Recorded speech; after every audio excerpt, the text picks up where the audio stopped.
The story opens with the lone swordsman, Ishiki Seiya, locked in battle with the most powerful villain in his universe.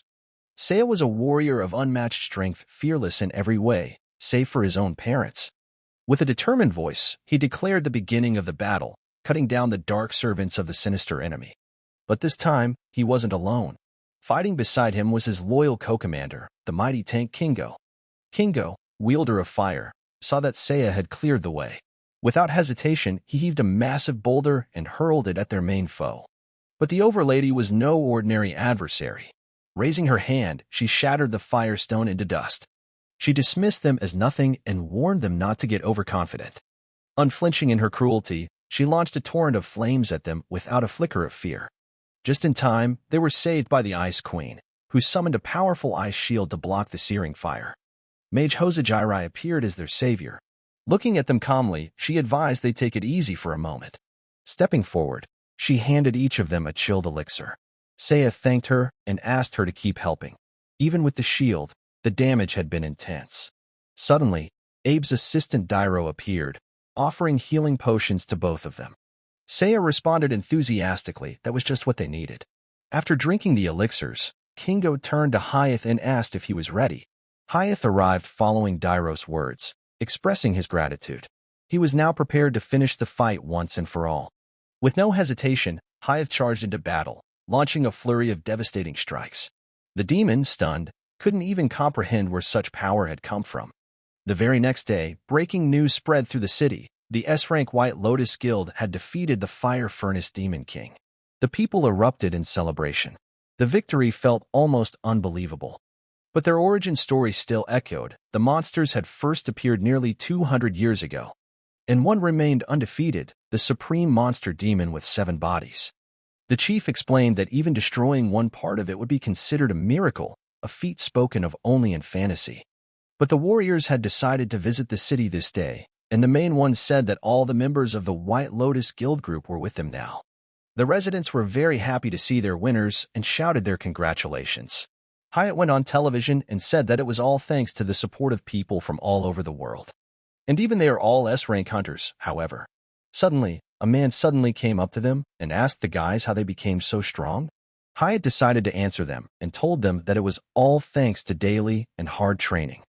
After the ceremony, they went to the prison and Seiya said that telling people that it was all thanks to just daily training was very funny. But Kingo began to deny it and said that it wasn't that far from the truth. Hosa supported him and said that every day was a real challenge. And that's their job, there's nothing they can do about it. Hyeth took up his blade and told the boys that it was necessary. He looked at the prisoners and asked the most important one if he didn't think so. In fact, he only called 2 people brats. One of them was Kiryu Makoto and his sister Kiryu Mitsuri.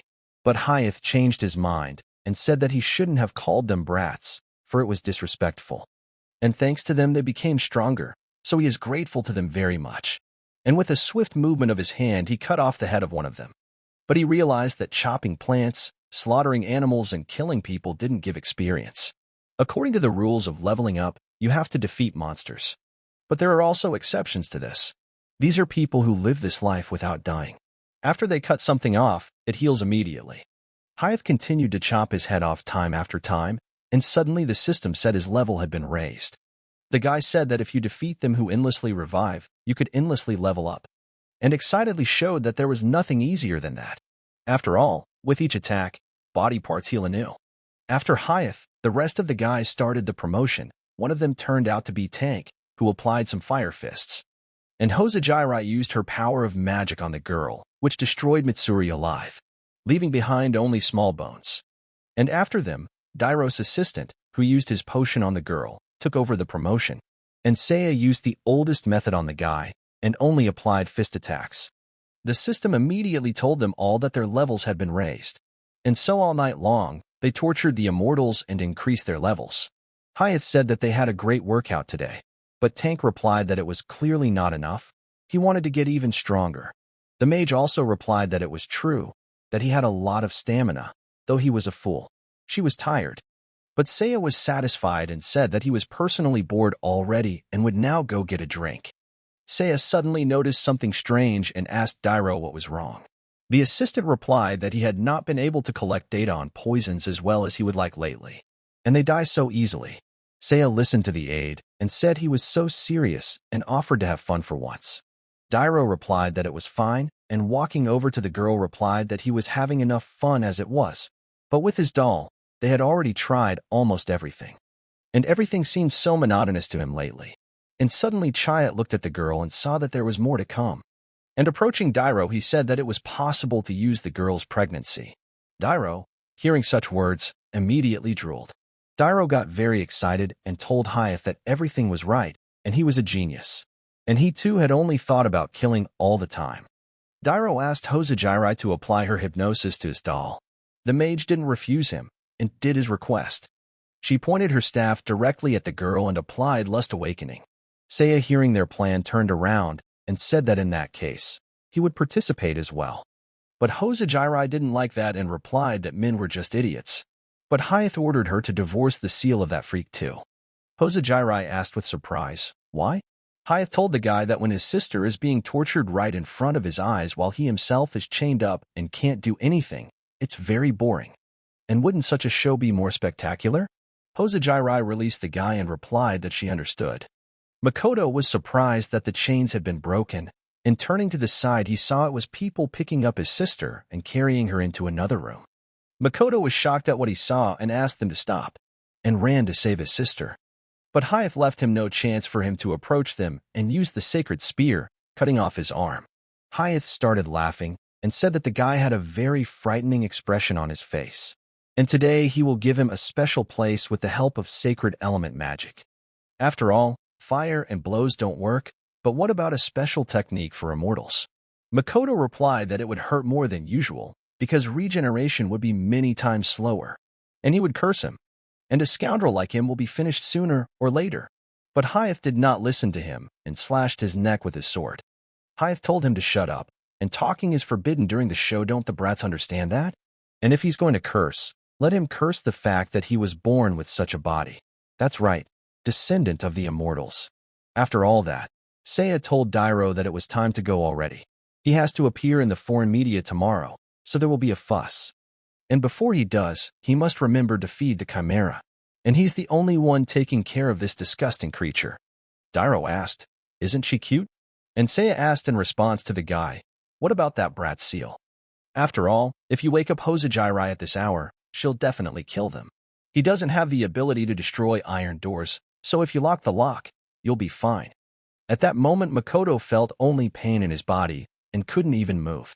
But Mitsuri was freed and tried to save her brother by removing the blade from his neck. After that, Makoto started to see and feel the dagger coming out of his body, and thought Mitsuri to save him and asked him mentally for her to stop. Mitsuri was so exhausted and weak that she screamed that she was very disgusted. So she started cutting her body. She let out a tear and said she felt so disgusted, and now she wants to forget everything, and at least make it all disappear from her memory.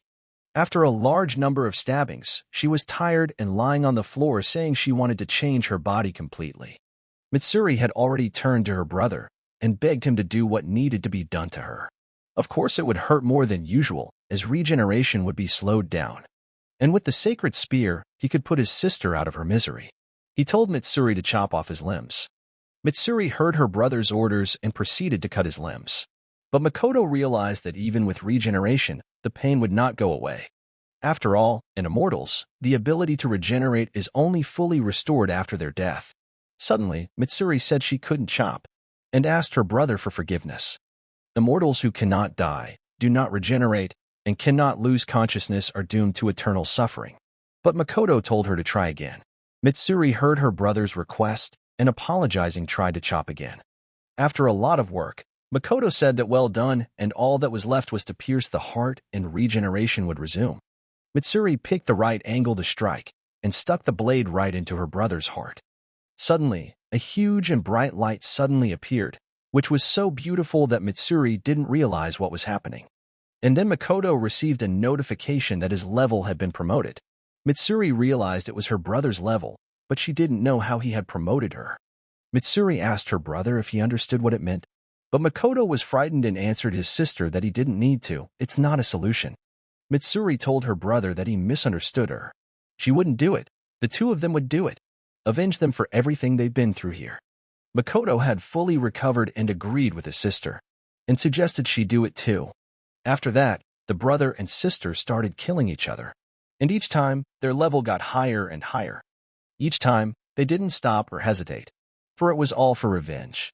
Dyro in the guild's S-rank White Lotus group was an assistant, running all sorts of errands and carrying loads. He's shy and quiet. However, everyone who knows him says that this guy is not so simple. 3 years ago at the moment of battle, Dyro was on top of the demon and said that he was about to connect these organs, and if this one was cut off, nothing would happen. Hito suddenly came to him and told Dyro that he was all about work.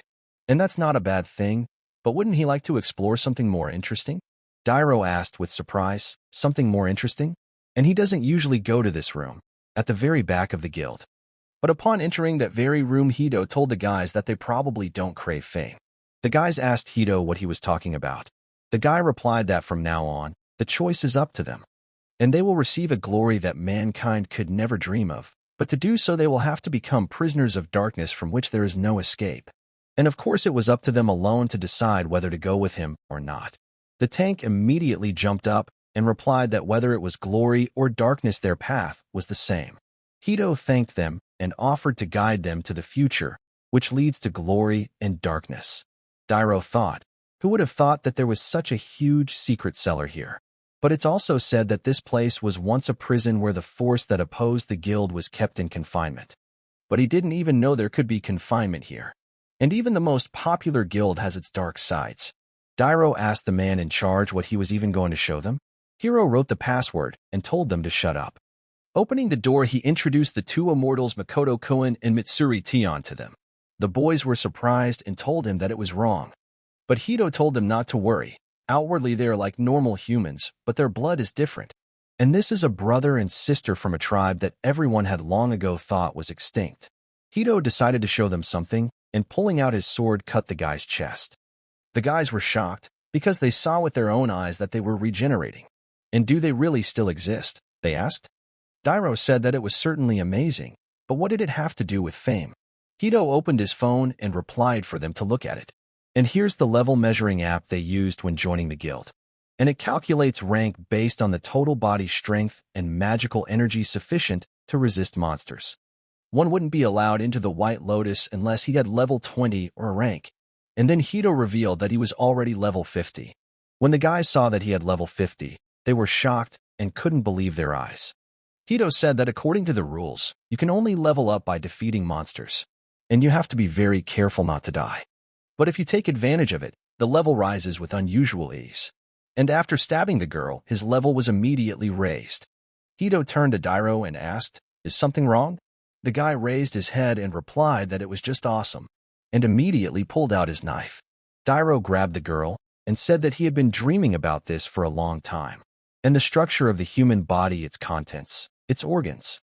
Dyro started cutting the girl alive and asked her to tell him how she felt, and how it felt to have his insides pulverized with a knife. And suddenly, after dismembering her, he started screaming for joy that his level had gone up. And that's fine, because he's so pleased with her. And he asked her to tell him more about herself. And she really doesn't die no matter what happens? And how does she deal with regents and poisons? And what happens if you take away her brain? Seiya also said that if they can't actually die, then they're monsters. But if it's not a human, there's definitely no problem. The guys all started their level ups and slashed everything they saw in front of them. Hito watched and told them it was great. And they are so easy to manage, and it helps them a lot. For the moment, there was silence and idle over the world. But the team went on the flight, and Tank said he didn't think he'd be so worn out during the interview. But the magician replied that those with too much energy in them get more tired in suits. But Seiya was looking around and not seeing Dyro asked, "Where did he go?" Hito asked back, "Wasn't he with the dolls?" And he seemed to like the new experiment. And that's how he got so much energy. Dyro at this point was already heading to the dungeon to use the girl once more. Opening the door, he yelled that he was already back, and apologized for making her feel lonely. But he came in just as Makoto was stabbing Mitsuri, and didn't even look away from him. Dyro was shocked when he saw this, and asked him what he was doing. Don't let him touch his precious doll. And if he continued to do so, their love fruit would die. But the guys immediately turned on him, and their strength was very high. Dyro saw their energy and was shocked. Just yesterday they were skinny and weak. And usually, if one defeats a creature whose level is equal to or lower than his, the experience one gets is negligible.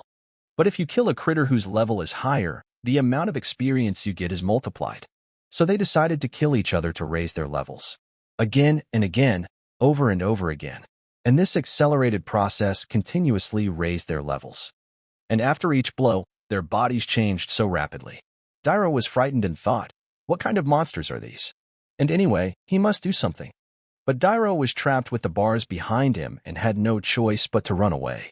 Dyro started laughing and said that he didn't know how they managed to get free, but it was all their territory.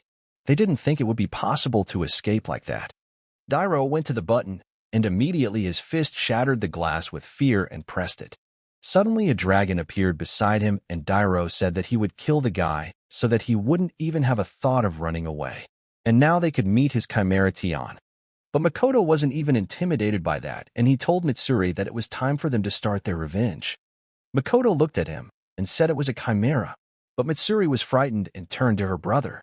Makoto told his sister not to be afraid and leave it to him.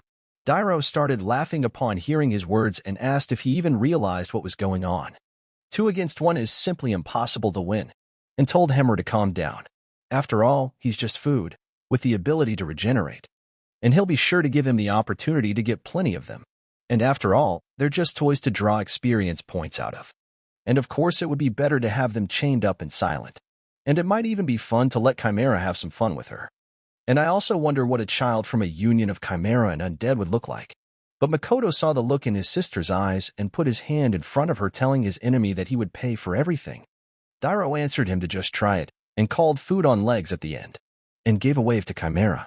Makoto had time to use his strength and dodge the attack. Eventually the Chimera didn't stop and broke through the wall with his head. Makoto sensed that the enemy had speed and power. He hadn't expected that. But suddenly he saw a hologram appear beneath him, and out of which a knife suddenly emerged.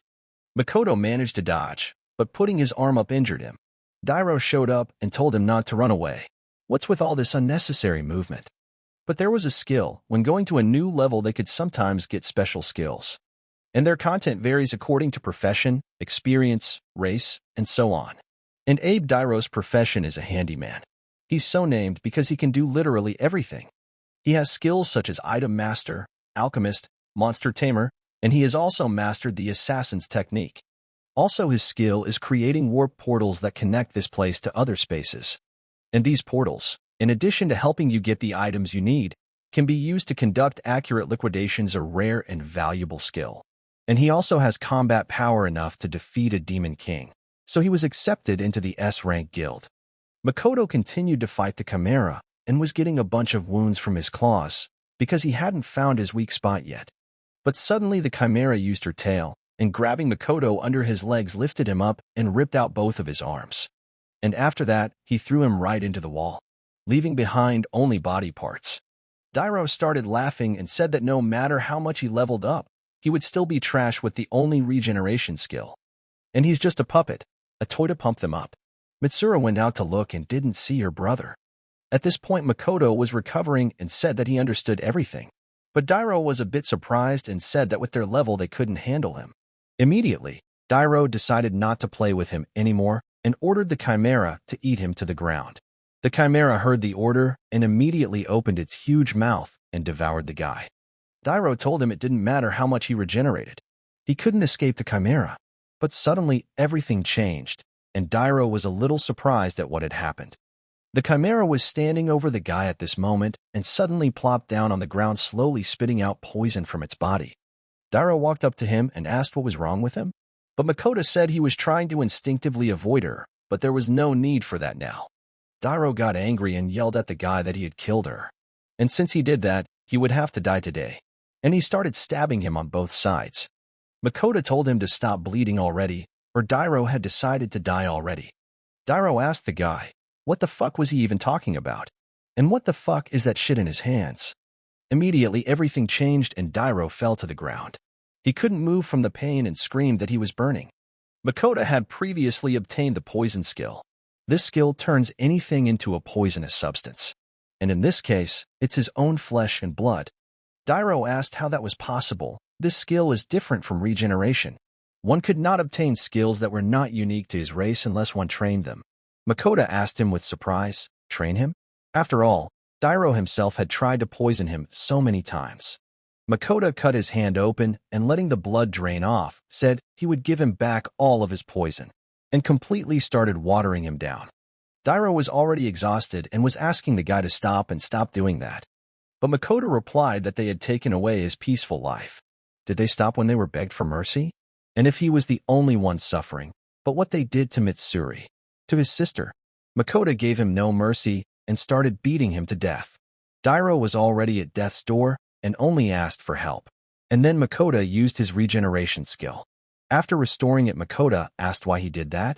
Makoto asked back, wasn't it obvious? His death will not appease his anger.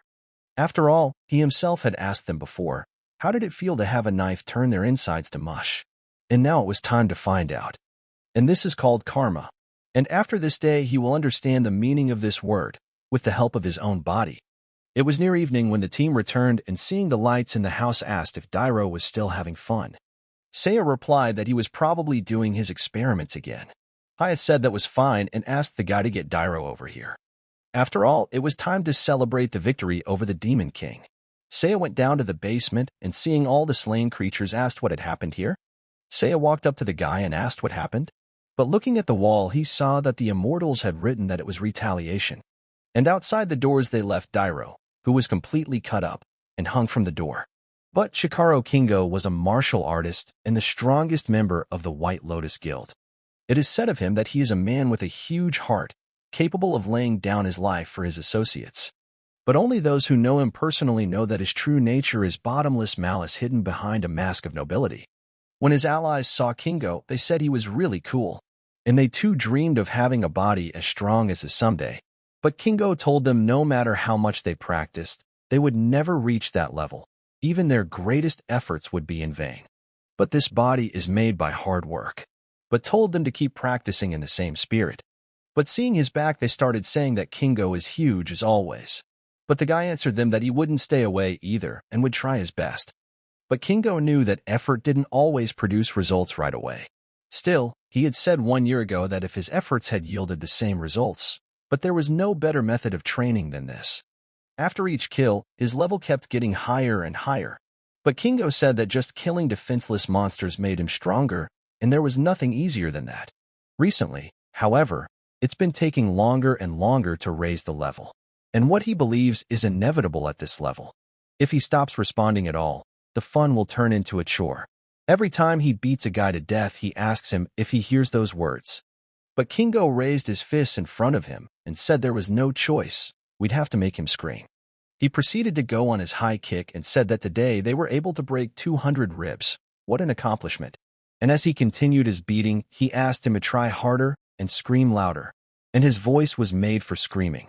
After each scream, he got more and more excited and pleased, and decided after that to throw in another 100 approaches with his little sister. Suddenly during practice, Seiya walked in and told Kingo that they had a problem. Kingo called everyone into the dungeon, and upon seeing Dyro's dead body, everyone was shocked. Hyeth asked, where did those two go? Seiya replied that he had no idea. When he got there, they were gone. Seiya said it was awful, and asked Hyeth what would happen if the whole world knew about them. Kingo stood in front of Dyro's body at that moment and asked him not to leave them. But suddenly he saw that there was an open laptop underneath him, and he thought it was very strange. Looking closer, he saw all the moments of Dyro's death, how Makoto beats him, and their brother suffered very horrible torture.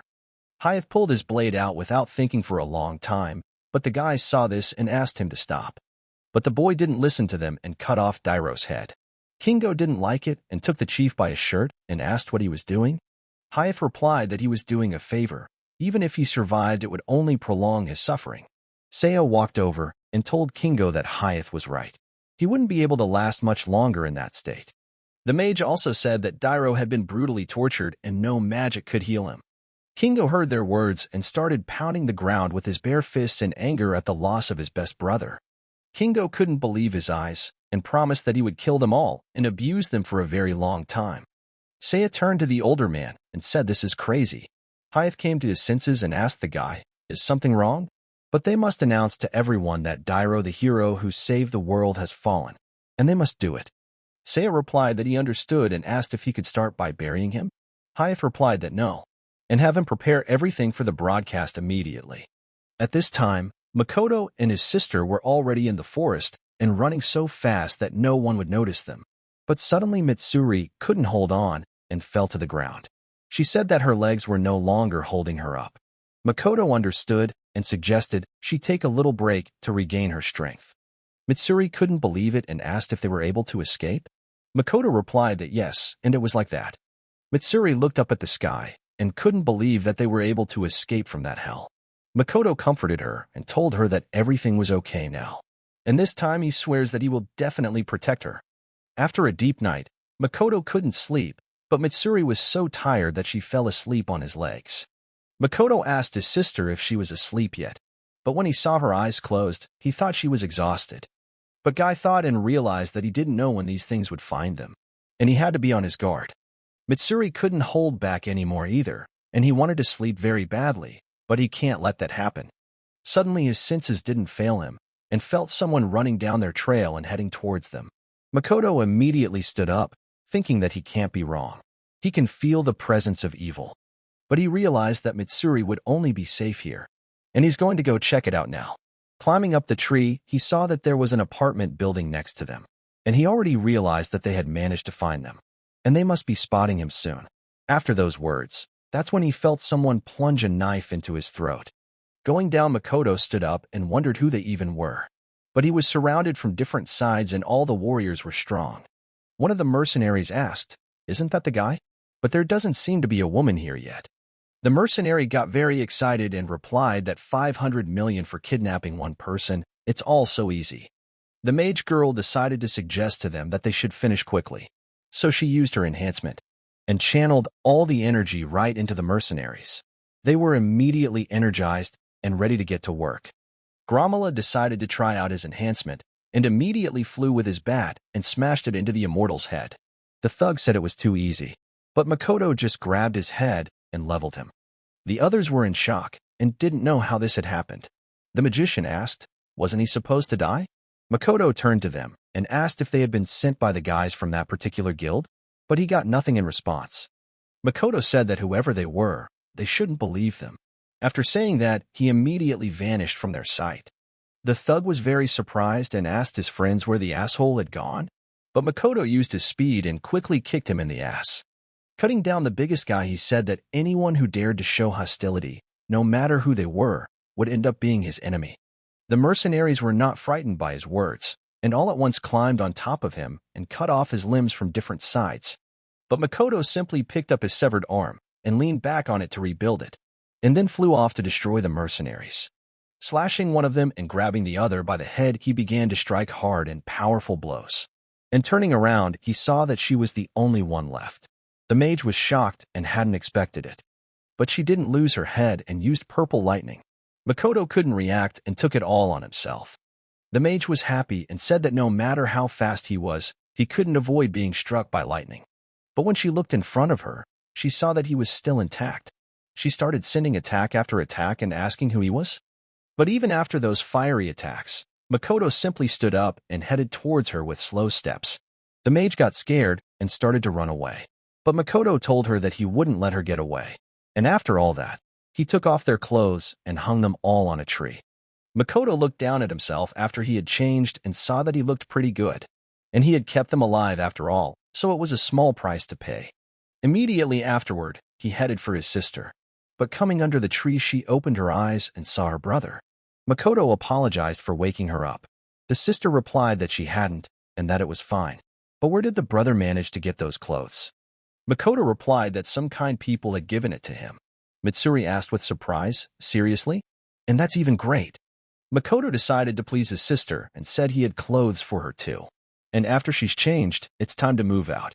As they set out, Makoto realized that they needed to get as far away as possible, then they wouldn't find them right away. Makoto looked around under the waterfall and suggested to his sister that they rest for a bit. Under the waterfall, the boys set up a fire to warm up a bit. Mitsuri, seeing the gifts from her brother, was very happy, because appetizers are the thing she loves the most. Makoto told her to have a nibble, but really, there wasn't much of it at all. Mitsuri replied that she was grateful to her brother. The boy realized that those who attacked them had only weapons and some food, and no important information. After that, he made up his mind and told his sister that he would go into town and try to find out something. And get some food. Let her stay here and wait for him. Mitsuri didn't want to be alone, but she didn't have a thief, so she agreed. Makoto went out into the city right after the forest, and he was so happy and surprised, because this world was incredible. He never would have thought that the gear he sold was worth a fortune. But with this, he would be able to buy food for Mitsuri. After the job was done, he came to the park and wondered what he should do next. But he remembered that Dyro was just cannon fodder. But the others are the real demons, and to get them into hell for sure, he has to learn their weaknesses. But suddenly raising his head, he saw a ship in which he recognized the guys who were bullying them. The guys went live with the whole city, and Hito started saying that Dyro was their irreplaceable comrade, supporting them. And in the end, they were brutally tortured and then their lives were taken. And now they will never forgive those who dared to kill Dyro. People began to panic and shout that this was madness and cruelty. Immediately, Hito decided to show people the pictures of the perpetrators of Dyro's murder. And if these mercenaries see them, and wherever they're hiding, they won't let them get away. People also started shouting that the knights would definitely answer for what they had done, and they would help them too. And they even started promising each other that they would never forgive those who killed their hero. And then Makoto realized that the shitheads had decided to cover up their crimes. If they wanted to play dirty, he dragged them down to the underworld with him. A few days after the escape, the team gathered at headquarters and everyone was sitting on pins and needles. But Kingo alone had a different solution to the problems. He was beating the guy up and telling him if he had never been able to get any useful information. And it turns out this guy was a useless piece of shit. Hosa stood up and told him to relax, because they were already pumped to the max. What good are they to them? Seiya was greatly afraid at this moment, and every time he thought that the people would find out about their secret and what they were doing to them. Hyatt told him to calm down, and he's got it all sorted out, so now they're officially fugitives. And no one's going to take the word of a fugitive. Kingo asked the guy, is he suggesting they just let them go? And the ones who killed Dyro? The magician told him that he had gotten it all wrong. Kingo cried and screamed that they tortured his brother and their friend. He wasn't going to forgive them, and he would surely catch them and show them what real hell on earth looked like. The mage replied that she understood how he felt, but Dyro was the weakest among them. That's why they killed him. Kingo lost his temper and lashed out at her, yelling at her not to dare talk about him like that. But Mage stopped him with the chains and told him to chill already, and she doesn't think these two pose a real threat to them. Kingo replied that it wasn't about that at all. Hito entered the conversation and told them not to fight, because vengeance was written in blood, which means they're hunting them all down. So don't panic, they'll show up sooner or later. Besides, the whole world is now on their side. Their names and faces are already out there, plus there's a reward. And if anyone spots them, they'll know about it immediately. Kingo agreed with what he said. Hyeth continued and said that panicking won't help them in any way. They are still world heroes. They need to prepare to defeat the rest of the Demon Kings. And they can call it a day. After all, the last few days have been particularly hard. They all need a rest, and then they will start again. Kingo lowered his head and replied that he would not forgive them, and he would surely find them. At that time in the morning, the brother and sister woke up under the waterfall. The brother said hello to Mitsuri and asked how she had slept. Mitsuri was happy and replied that it was great. Illusionary magic was something, and she finally didn't have nightmares. Makoto said that was great, and if she rested, it was time for them to move on. If they stayed in one place, they would be found sooner or later. Mitsuri asked her brother, they have become criminals, haven't they? And their faces are already known to everyone. But what should they do? Makoto told her not to worry, he had bought something. And showing her the mask, he said that they hid her face completely, but didn't restrict her view in any way. Mitsuri said that it could really work. And now even if they ran into enemies, they were unlikely to recognize them. Makoto replied that, for that matter, it was time to move out already. Mitsuri was curious and asked where they were going. Makoto replied that they would go to the dungeon. The dungeon is the realm beyond the gates, completely cut off from the real world. And the laws of ordinary life do not work there, and there is no place for ordinary people. It's very easy to get lost in a dungeon, and it's the perfect place to hide. And according to the dungeon guide I bought in town, there is a dungeon with a poisonous swamp at the top of this mountain. But it's a danger zone, so hunters hardly ever go there. And it's a great hiding place. Makoto remembered the path still, and arriving at the place he said that here was the gate. And before he did, he promised Mitsuri that everything would be fine, and that no matter what happened, he would always be there for her. Taking his sister's hand, they entered the portal together. Once there, Makoto said, "This is what space is like in this place." Mitsuri said it's an amazing place, and everywhere you look, there's poison. And if they weren't immune to poisons, they wouldn't be able to get in here. But it's too early to relax. After all, some hunters are also immune, and they can easily spot them here. But suddenly Makoto stepped on a strange plant along the way, which immediately attacked him. Makoto said that if you step on a vine it shoots out seeds. There are traps here too. Mitsuri understood and replied that it was true. It was definitely not a good idea to relax. And after that she pointed her finger that there was something up ahead. Makoto was surprised and looked at the monsters that were several times bigger than themselves. Makoto told his sister that it was fine, let her leave it to him. The monsters didn't wait and all at once flew at them. Makoto wasn't scared and using his speed, immediately flew at the monster and delivered a crushing blow. But he didn't stop there, he decided to finish him off. And with his body, he destroyed the monster's head. But in the moment, he was distracted and didn't notice the second monster getting close to him and biting off his entire body. Mitsuri was frightened, for it happened right in front of her eyes. But Makoto immediately recovered and continued the battle. The monster continued to attack and hit hard. But Makoto proceeded to roll up and felt the power of the dungeon monsters, their speed and strength simply unimaginable. But felt that this thing was much stronger than Dyro and Chimera. But Mitsuri applied her seal and shouted to the monster not to hurt his little brother. Makoto immediately felt a surge of immense energy and saw that it was amplifying magic. And the severed arm was moving as well. But then he realized that his whole body felt different. But suddenly he decided to give it a try and ordered his hand to move with his gaze. The hands obeyed his command and began to use magic to move and deliver crushing blows to the monster. In a moment, the hands were in such a place that they grabbed the monster's jaws from both sides and began to tear. Makoto used this moment to destroy the monster once and for all and immediately flew with his bare fists. After this fight, Mitsuri asked her brother if he was okay. Makoto replied that he was just a little tired, but he was curious about the body control skill. And I noticed that it was thanks to Mitsuri's amplifying magic. And it turned out to be a very useful thing. The month after the escape proved to be very difficult. The second team of knights embarked on their mission and fought the creatures. The elder ordered his men to begin the attack, and released most of the fire attacks. Kingo also went on to fight the monsters, and like a true warrior he decided to tackle them alone and show the others how it's done. After the kill, Kingo immediately raised his level. The guys were saying at this point that Kingo had taken down the wyvern in no time, and they're nowhere near as good. After the job was done, Kingo decided to have a refreshment, and while eating he asked where the couple was. The boys asked him to keep it down. Rumor has it bounty hunters are already looking for them. For a bounty like that, they should be found soon. All of a sudden one of the guys told Kingo that he heard something from a friend, that some guy in a mask had shown up. And a few days ago, his friend who went to the dungeon of the poison swamp seemed to have seen him. And they say he took out a poisonous snake with his bare hands. And like a poisonous snake is a rank A monster, right? And its venom is so powerful that it can kill a mountain elephant instantly. And he can't imagine anyone being able to defeat her alone, except for Kingo-san, of course. The others replied that even they don't know, maybe the world is full of surprises. And he wouldn't even be surprised if it turned out that there were some they didn't know about yet. Kingo remembered that the victor of the poisonous snake with his bare hands would like to look at this man. Kingo asked, "When did this happen?" The boy answered that it was 3 days ago. So he might still be in the dungeon. The guys were surprised and replied that the poisonous swamp is a closed area, and it's better not to take any risks. But Kingo didn't like what he said, and immediately smacked him upside the head, without even saying a word to him. Kingo asked the guy, "Didn't he hear that? They are going to the poison swamp.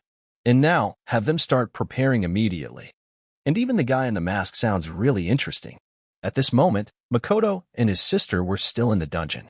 Mitsuri asked her little brother, "Is something wrong?" Suddenly Makoto sensed something and immediately climbed up the tree to get a closer look. Mitsuri didn't understand initially either, but her brother got a sense of Kingo's presence.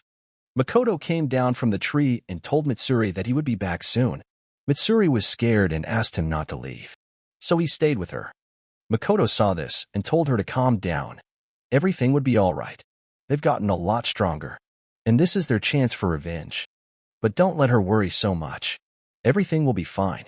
And after all, it's not like he's going to die. Mitsuri agreed and told her brother to be careful. Unlike Dyro, this monster is a different level. Mitsuri didn't just let her brother go and use the increase in power on him. Makoto got the energy and said he ran. Climbing up the tree, I used my vision enhancement. I saw that Kingo had entered the dungeon. He realized that if he attacked him at the entrance, he might escape. And now he needed to lure him in deeper. He suddenly saw another monster nearby and decided to try to act through it. After cutting his finger, he immediately stuck the knife into the monster's throat and used the illusion technique. He knew that the illusion skill allowed him to temporarily control the perception of a target by using a part of his own body as a catalyst. Makoto did his thing and ordered him to move ahead of the pack. The boys suddenly saw them and told Kingo to look. A pack of monsters were heading straight for them, ready to devour the boys whole. But Kingo wasn't afraid and replied that it would be good for a warm-up. Kingo told his men to get in front and take the fight, for if they did not, he would consider them cowards. After the big one, Kingo overpowered everyone and said it was okay to go on now. The guy asked the man in charge if they could take a little break. Kingo turned around and asked, "Is he a complete wimp?" The boy was frightened and replied that he wasn't and that there was something wrong. Suddenly, the guy began to feel that it became very difficult for him to breathe, and foam started coming out of his mouth. The rest of the guys immediately all started to feel terrible at once. They didn't understand what had happened and asked what was going on. Kingo was surprised and upon seeing such a thing asked what was happening to them all. He immediately covered his nose and realized it was the smell of poison. And I saw that even a poisoned boar doesn't stink like that after death. What the hell is going on here? Suddenly Makoto decided to use this moment for his attack and immediately flew at him with both feet. Kingo sensed it and dodged.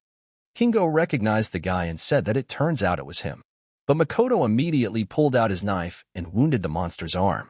Makoto was surprised at the monster catching his arm. Kingo immediately smiled and struck with his other hand. But Makoto had time to use his defense and took everything on a hand block. Kingo told the boy that he was fast and tough. And it seems the rumors about him are true. Kingo was very happy and told Makoto that he liked him. Makoto was surprised and didn't understand how that happened. Kingo went on to say that he adored strong guys. But weak guys make him cringe. And those losers die because they were weak. But he's clearly not one of them, and how he looks to join his team. And if he becomes a subordinate, he will bear the name Shirin. Money, fame, women under the banner of the White Lotus, he will have literally everything. And isn't that a classy offer? And like he said, he respects strength. But he can't stand weak men. And I thought these guys were worth something, but they're completely useless. And it's infuriating just to look at them. And you should have used them instead of a punching bag. And then Makoto asked Kingo why he liked bullying the weak so much. Kingo asked back, how could it be otherwise? I mean, it's fun. And every time, these pathetic lowlifes behave the same way. It's always the same. It's boring. Their faces contorted with horror, that hopeless grimace, and you just can't tear yourself away. But Makoto couldn't help himself, and immediately went after him with his fists, for he remembered all those moments he had experienced with him during the beating. Kingo dodged and grabbed his arm and said it was a good punch. And that's right. They're men. That's how they communicate. First they fight, then they decide. Kingo didn't wait for a retaliatory strike either and flew in with his own attack. But Makoto dodged it and stepped aside. But during the offensive, Makoto used a knife and wounded an enemy. Kingo said that, honestly, letting him go wasn't in his plans, but he's really good. Makoto saw that even though he already realized it, he was just a walking monster. Kingo didn't stop and continued his attacks. And he used a crushing fist. He didn't want to kill this guy, he just wanted to show who's boss. Makoto didn't have time to dodge and again took a hard blow right to his body. He realized that it was the hardest punch he had ever received, which meant he hadn't even been seriously beaten before. Kingo told the guy that it was amazing that he'd endured even that, and it looks like 30% strength isn't enough. He must have been holding back for a very long time. Makoto was also surprised at the fact that it wasn't even the maximum of his strength. Kingo asked the guy, what did he decide to get a gun? But it's even great, and can show everything he can do. And now he's ready to take his every blow. and clearly prove who's the boss. Makoto used his speed and decided to strike with his knife. Makoto took a few blows and saw that the knife didn't even leave a wound. Kingo asked the guy, did he ever even sharpen that piece of metal? And with that rusty junk, he wouldn't even be able to leave a scratch on it. Makoto was surprised and asked how so? Kingo asked the guy if he'd finally gotten it. He just wouldn't be able to overpower him. But Makoto didn't leave it at that and told him to shut up and started launching different attacks from different directions. Kingo saw it and replied that it was even interesting. And usually after something like that everyone falls to their knees, but he was still holding on. And he likes them. Kingo proceeded to launch his fire leg attacks and during all of this said that he was liking this guy more and more. Suddenly, Makoto didn't have time to dodge that blow and received a strong fiery blow. Kingo realized that he had gotten a little carried away because this guy had fallen to the ground and couldn't move. The monster was greatly disappointed, for he had just counted on this guy. Suddenly, someone threw a knife at him. Kingo pulled out the knife and realized it was poison. When he saw that the guy had survived, he started saying that it couldn't be. He had literally ripped his insides out. And now he's standing right in the poisonous swamp. So why isn't he starting to decompose? And is he even human? Kingo realized that this was the creature that had killed Dyro. He immediately became angry and used all his strength to kill it. But Makoto was just defending himself and started dodging all his punches. So Kingo decided to use the Fire Fist punch. Makoto used all of his skills and blasted the battle square and released poison around the perimeter. And taking off his mask, Kingo started laughing and realized that he thought he had. And he had finally found him. Kingo said, who would have thought that this masked guy was him? And withstood his blows not because of his stamina, but because of his regeneration. And the guy can believe he's been looking for him for a long time. And all this time he's been dreaming of revenge for Dyro. And now that it's all cleared up, let him forget about his offer to join the team. Because he'll just kill him. Makoto asked him if he would finish him off. And Kingo thinks a little thing like that would satisfy. And even if you look at it that way, he'll go beyond just killing. Kingo will just suffer afterward. Kingo didn't waste any time and immediately launched his attack. Using his first strike, Makoto simply took over and stayed in one piece. But the punch was a bit crooked, and Kingo's punch just grazed Makoto's arm and left a gash. But the monster wasn't ready to stop there and continued to attack the guy with his powerful blows. Kingo said he wouldn't let him get away and used his two-legged nuclear strike. A closer look showed that the guy had just dodged, and Makoto took advantage of that moment and attacked him back. Making his first punch with his fist, Kingo just stood still and didn't even move. The monster asked the guy, was that all he could do? Kingo used his punch and decided to show him how it was all done. Makoto didn't have time to dodge and was hit hard in the head. Kingo got excited and said that's how you should hit. But then he was surprised that the boy was alive. Kingo loved it and started laughing, saying it was a sight to behold. He thought it was. And his body seized with fear, it embedded itself in his bones. Makoto recovered and felt really bad. Kingo asked the guy if he remembered how he had broken him. Makoto was slightly hurt and slowly tried to run away, but he left his weapon behind. Makoto turned around and mentally ordered his detached arm to act, giving a wave to his hand to get him moving. The arm started to throw hard punches, but Kingo just deflected it with ease. And afterwards, grabbing the guy, said he suspected the guy was up to something, but did he seriously think it could kill him? Kingo didn't talk to him further and delivered the first blow with a two-footed kick, not letting the guy survive and bullying him like before. But lastly, Kingo decided to ask him one question: how did he raise his level so dramatically? But all he got in response was the sound of pain. But Kingo said that if the boy didn't want to talk, he would just beat him until he got tired of it. But then he remembered that since the guy was here, his sister wasn't far away. And as soon as he was done having fun with him, he'd go after her. And he thinks she would make a great pair. Hearing those words, Makoto just started to show his strength and slowly rise up. Kingo kept saying that he would tie her up before he played, but then he noticed that the guy had disappeared, and Makoto was already behind him at that point. Kingo saw that this guy was recovering faster than last time. Makoto had grown a lot since his words about his sister, and used all of his powerful attacks on him. Tank noticed all of this, and immediately applied his strike. But Makoto didn't stay away either, and retaliated in kind. Kingo said he thought the boy had become more agile, but he's still powerless in the face of real power. And even noticed that there was something wrong with him. I mean, his regeneration isn't keeping up with the hits. And I wonder how long his weak defense will last.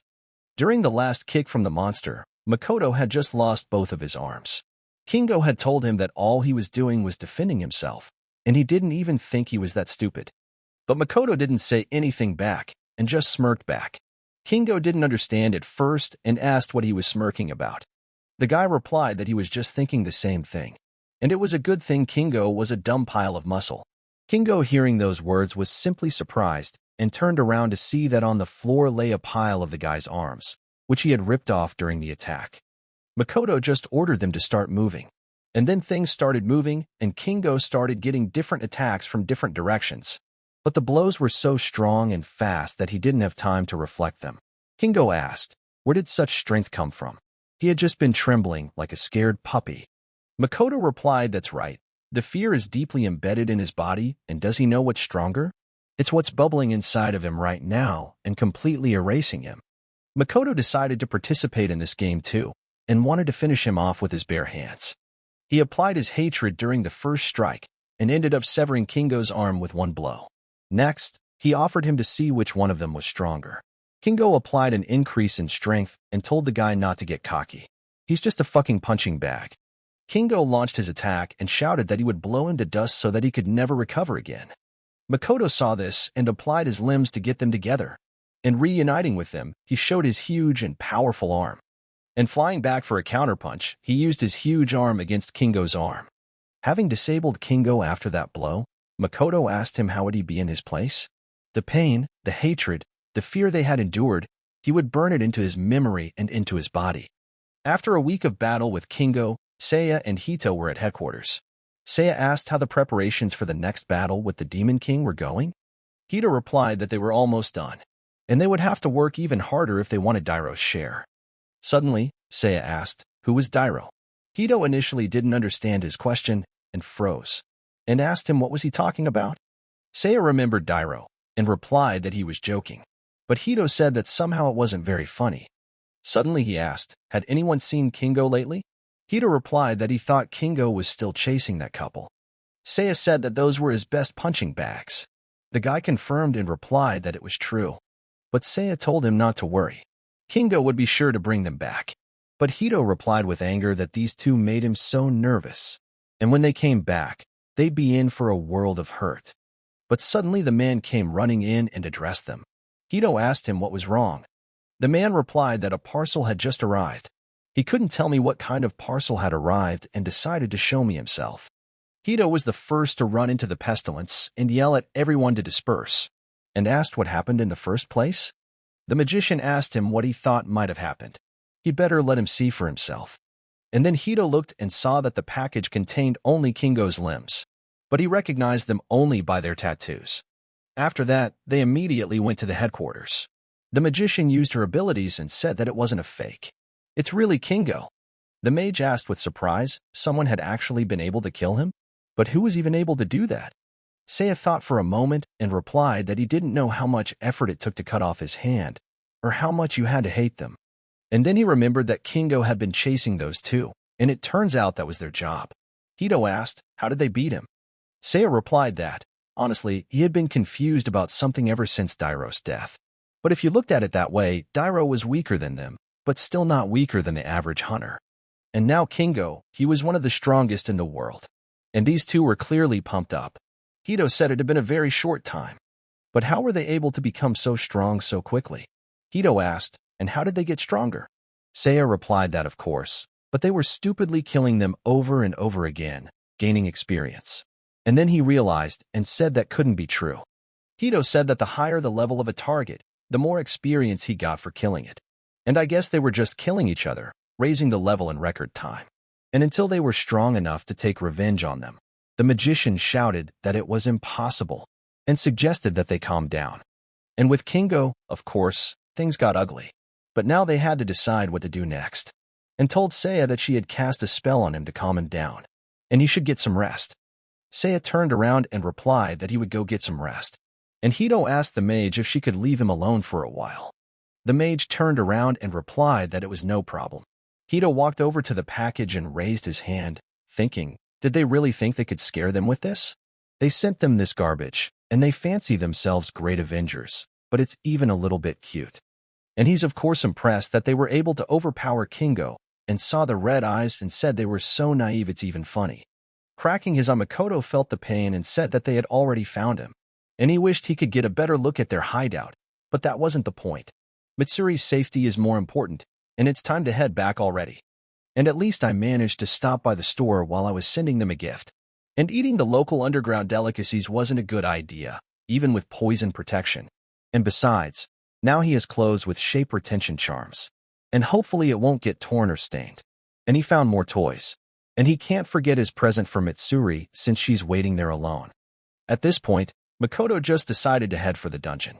But when he looked below him, he saw strange people. He realized they were hunters and were chasing someone. But when he looked closer, he saw a girl. He realized that this territory belonged to the White Lotus, and he'd better not get involved. The hunters took her by surprise and said she was caught, and there's nowhere else to run. Makoto decided to join in and said that of course he didn't usually interfere. Hunter turned around and asked, who was he anyway? Makoto didn't answer anything and immediately punched the first person who spoke. He didn't leave the others alone either and beat them up. And lastly said that no matter why they were chasing her, let her hurry up and run away. But when he saw the girl open her face, he was greatly surprised and asked what was she doing here. In the dungeon that day, Mitsuri waited for her brother in the tree and asked when he would be back. Suddenly she felt his presence and saw that her brother had returned. She went downstairs and asked him what was wrong. But looking closely, she was surprised and asked who was this girl. Makoto answered her to just look at her closely. Taking a closer look, Mitsuri was shocked at what she saw and replied that this girl, it was her. But one of the White Lotus Guild's guys, Seiya, was the pride of the guild, and was the captain of the battle squad and AS rank swordmaster. Combined with a handsome face, is very popular with women, and acts friendly with everyone he meets. He's also the soul of the company, keeping the White Lotus fighting spirit alive. But only the guild knows the truth. He also has a bit of a thing for spending time with girls, and every time they screw up gives him the right to beat them up. The first time he met Mitsuri, he cheered and said that she was really great. And unlike the others, no matter how much he breaks her, she never dies. And how sweetly she screams after each blow. And as he knows, that's what women were invented for after all. But Makoto didn't like all that and yelled that he was just a creature and asked why only Mitsuri. Seiya just stuck his sword in his mouth and told him to shut up and sit quietly. And torturing men isn't as interesting. After all, using girls is better suited for this kind of thing. And of course, she'll make him happy with her screams tonight, too. One evening, he saw Hito with Dyro and remembered that this room was off-limits to everyone but Hito. But he got curious and followed them. But suddenly Hito turned to him and said it wasn't nice to peek. Seiya apologized and replied that it was just Dyro walking into the room with him, and he was curious too. Hito said it was fine. Anyway, they're already done. And does Seiya want to join too? Upon entering this room, Seiya was shocked at what he saw, for the pods were filled with women.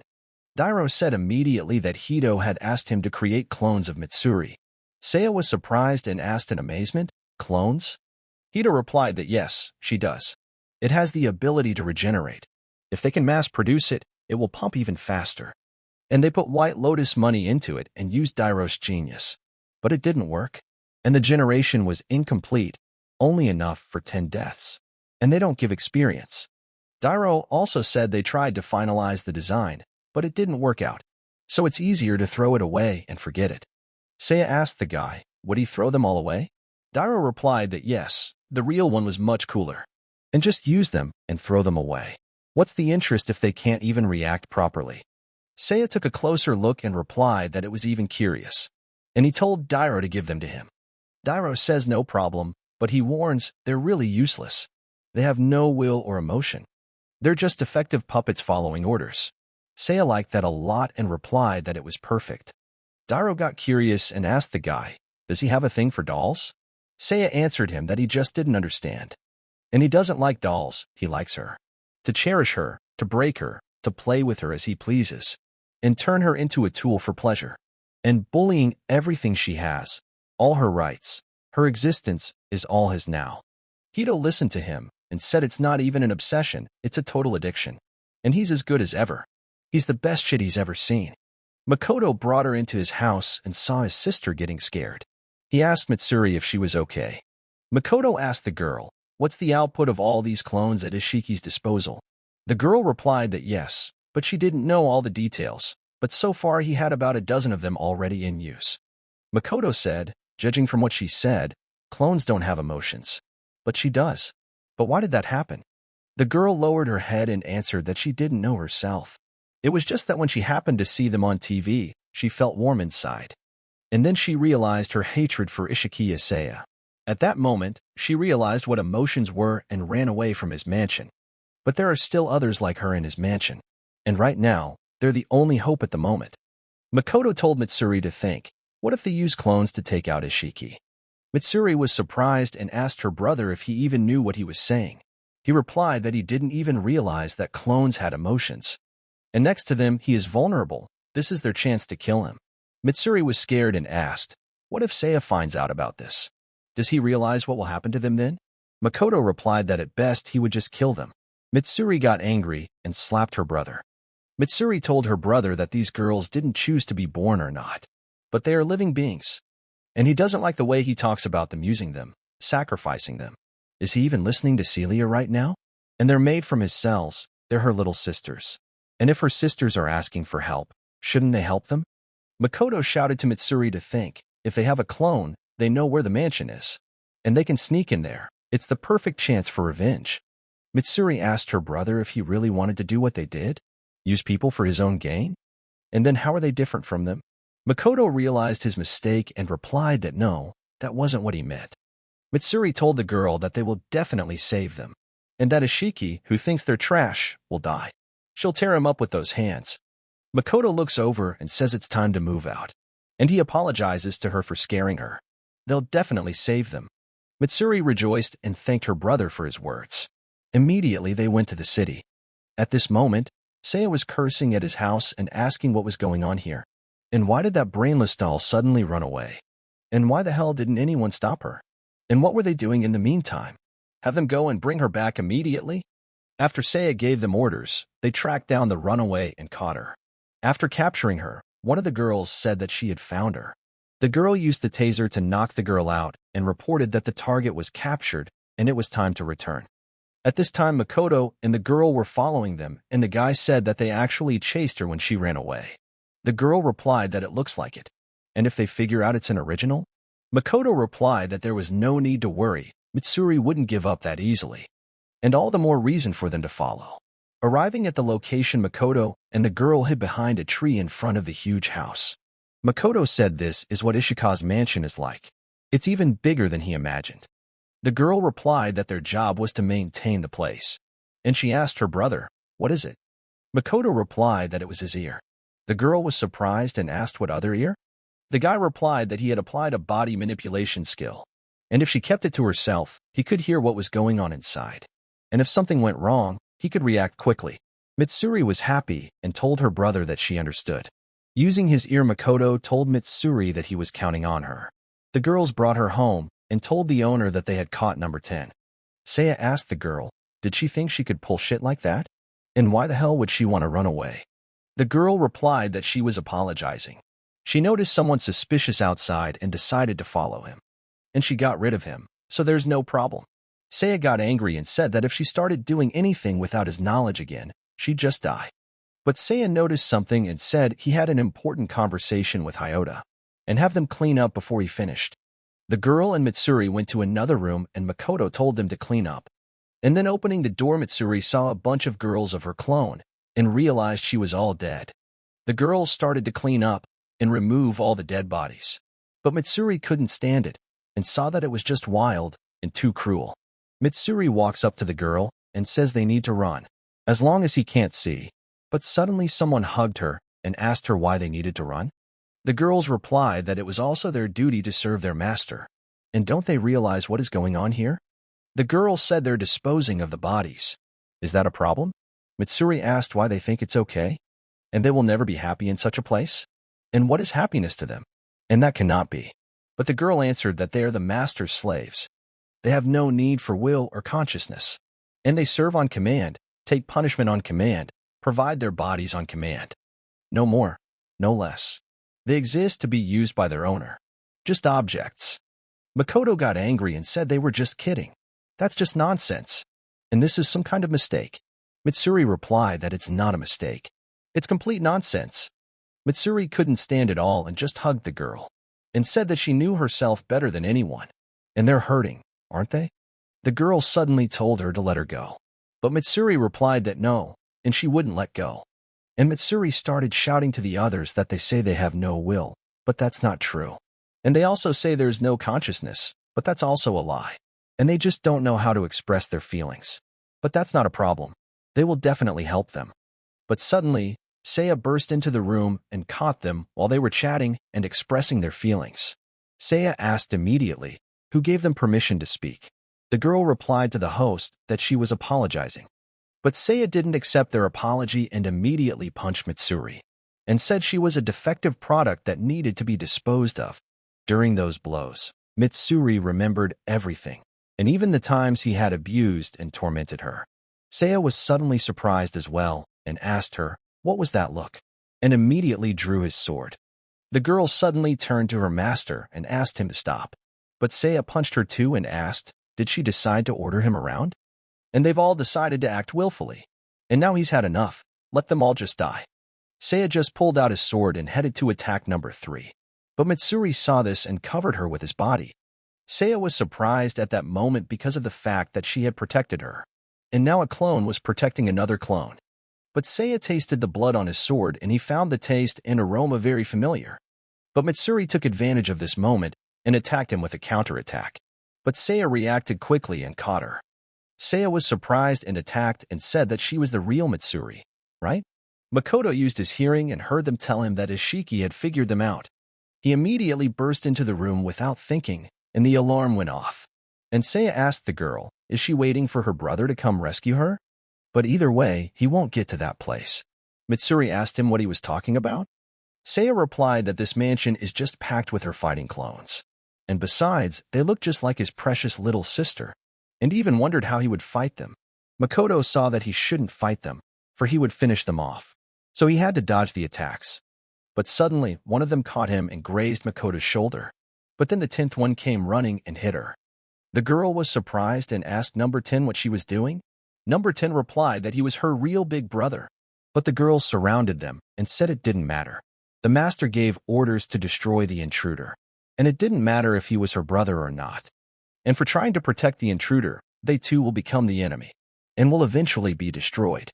Makoto decided to join the battle himself, and told the girl it would be okay. Makoto put on a mask and said that as her older brother, he would take care of it. And Seiya just continued to bully Mitsuri, each time he again inflicted the same wounds he had in the past. Seiya, feeling her again, said that as expected, she was just the real thing. And after mocking her, he said she was too beautiful, and he's grateful to the guys who killed Dyro and Kingo. And all this time the anger had not left him from day to day. And she had run away too, but then why had she come back, he asked. And don't let him say he came back to be her toy again. But Mitsuri said he was the one who bullied her and those girls, and stood up in their defense and shouted that she would never forgive him. Seiya asked her if she had decided to take revenge on the man who had tortured her. But he doesn't know how she found out about it. But she really did everything she could to save those puppets. And cutting one in front of her eyes said it must be hard to see. Mitsuri couldn't help herself and just lunged at him. But Seiya dodged and asked, did she really think she could hurt someone like him with that level of skill? But Seiya used his sword afterwards and cut off both of Mitsuri's hands. And now he's going to explain to her that these puppets aren't even alive. And to play with them or kill them depended only on his desire. And proceeded to kill each of them in front of her eyes. And he didn't even know she could have such an angry expression on her face. In that face she would turn him into a grimace of despair. Mitsuri stood in their defense and took all the blows only on her body. And Seiya didn't even want to calm down. But Mitsuri used her seal in the moment, and suddenly ordered him not to move. Seiya asked her, does she realize the position she's in? These dolls she's so desperate to save, they're completely useless. And why does she waste so much effort on them? They're just mindlessly following orders. He immediately ordered one of them to kneel down. And then he thrust his sword into her chest and asked Mitsuri what was wrong. And did she wish to help her? And now he's ordering her to get on her knees and apologize. Otherwise, let her see what happens. And those dolls will suffer even more. Mitsuri realized she couldn't do anything and asked him to stop. Seiya asked her, was that it? Mitsuri fell to her knees and begged him to stop. And stop torturing those children. Seiya asked, then what should he do? They are his toys, so unless of course she becomes their replacement, he might consider it. Seiya presented the sword in front of her face and told her to lick it. Mitsuri was surprised and asked what he was talking about. Seiya replied that she has no right to refuse, and the only thing she is allowed to say is yes or understand. Mitsuri decided to do his bidding, and Seiya, seeing her approaching the sword, slashed her tongue. After that, Seiya picked up her tongue from the floor, and raising it above his mouth just gobbled it up and said that it was an exquisite taste. After that, Mitsuri got really scared and decided to run away. But Seiya caught up with her and said he wouldn't let her escape. He tore off all her clothes. Seiya got excited and told her to show him that expression again, and tried even harder to scream. And from now on, she obeys only him. Suddenly, Makoto came up and ripped off her underwear and punched him right away. Makoto immediately gave the clothes to his sister and apologized to her for being late. Mitsuri replied that it was okay, she knew he was coming. Seiya got angry and asked the guy what he did with the clones in the mansion. Don't let him say he killed them. They were made in his sister's image. Makoto replied that he wouldn't kill them, they were his sisters. Although he was a little rough with them, he disarmed them. Seiya wasn't even surprised and told the guy that he was pretty boring, and if he were in his shoes, he'd do something much more interesting. And he would grab him and have his sister right in front of him, and he would do it over and over again. But Makoto thought and said there was a better way. He would chop him into 1,000,000 pieces. Makoto immediately headed to kill him, but Seiya turned around and put his sword up, saying that it was no surprise that he handled the clones. And after that, Seiya used a lightning god flash lightning strike. Makoto didn't even have time to react and received a large wound in his chest. But at that moment, Makoto had time to react, and with his severed hand, he ordered to direct his attack straight at Seiya. Seiya shattered the wall with his body and flew out into the living room, telling the clones that they would be his defense. The clones immediately stood in front of him and began to defend him.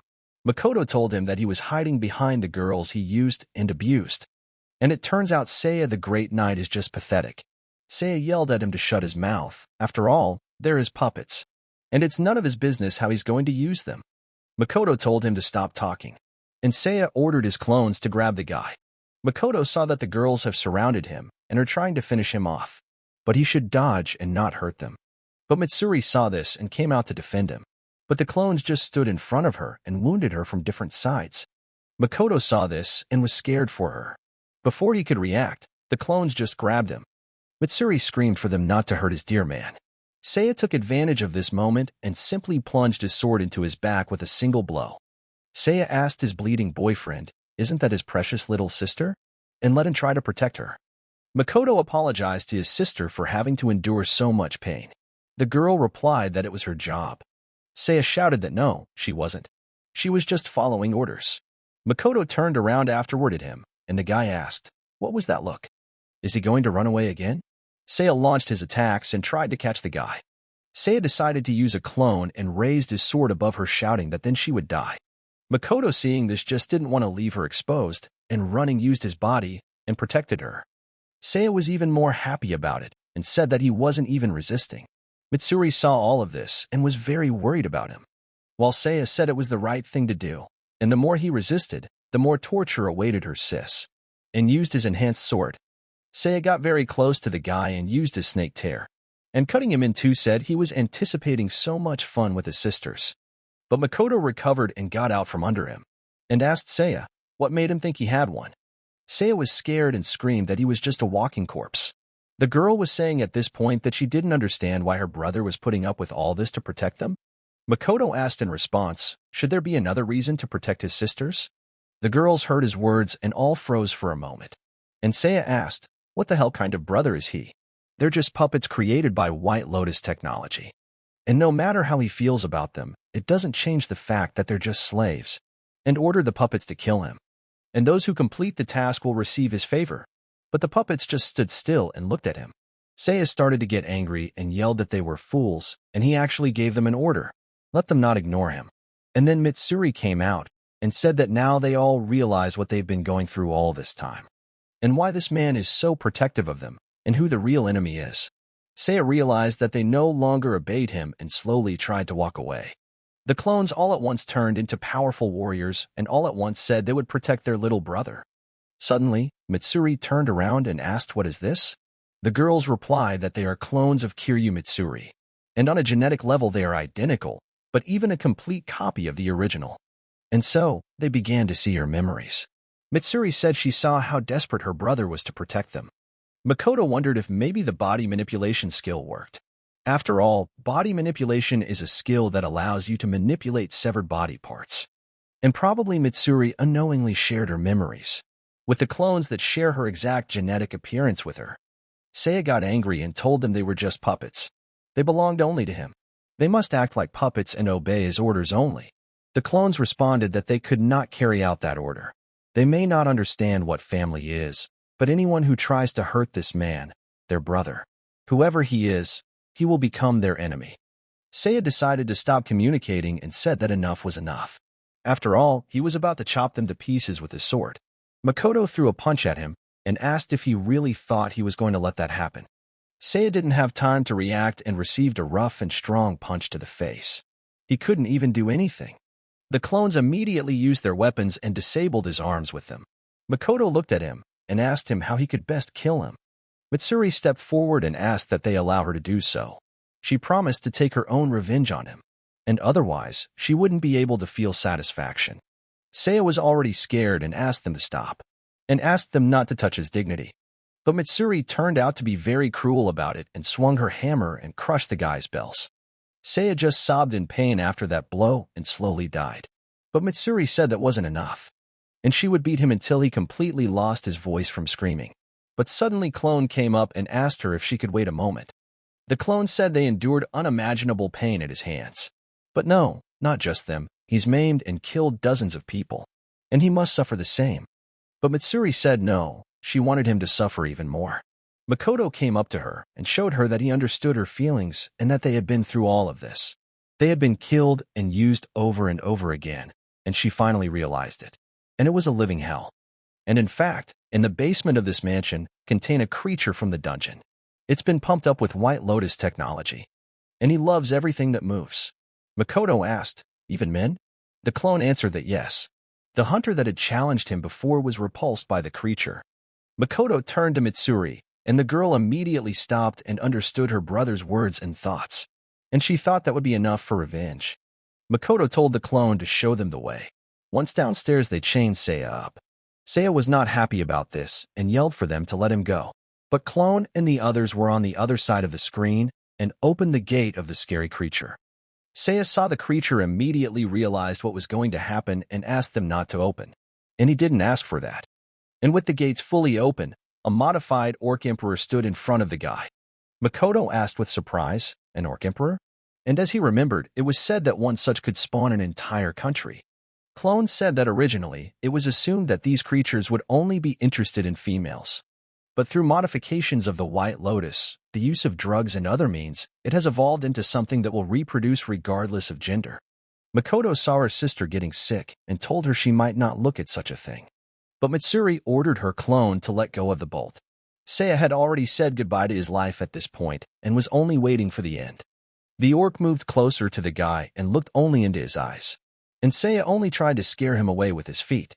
The clone saw her brother step aside and asked him if he was okay. Makoto replied that he was, and he was just a little tired. He needed to rest. The clone looked at them and offered to drink tea, and now they could already rest a bit. Sitting quietly over a mug of tea, Clone thanked them for listening to their request. Makoto replied that he planned to kill him anyway, and he didn't care how it would happen. The clone said she was the one who asked her sisters not to be killed, and as a result, no one has been killed since the battle began. And now there are no words to express her gratitude. Makoto replied that there weren't. There was no need to be thanked for this. One way or another, he would want to look around the mansion, and need to look for supplies, maybe find some information about the White Lotus.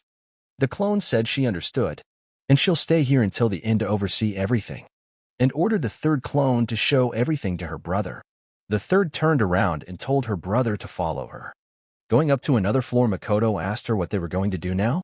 The clone replied that they didn't know yet, and they weren't born naturally, but artificially, and they were unlikely to find their place in this world. Makoto had told her that wasn't true. Even if the whole world is against them, they're always welcome.